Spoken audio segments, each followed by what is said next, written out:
Vraiment ya boye zalate ya boye zalate eye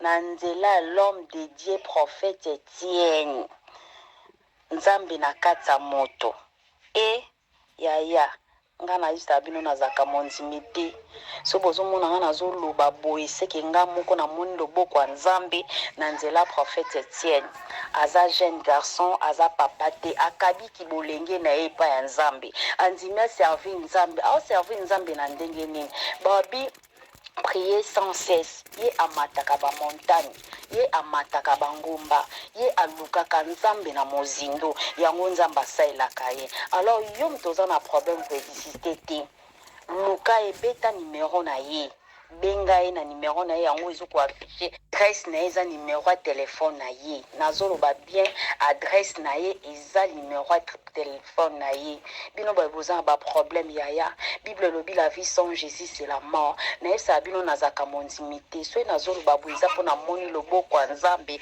na nzela prophète Etienne o mbasu oh maladie, oh mari de nuit, oh femme de nuit, oh malade. Donc, yo moko benga expliquer problème na yo. Okomona, ya pesaka prophétie, pe apesaka solution. Kokende place te bayebi soki oza na nguma na libume bakoki olongola te.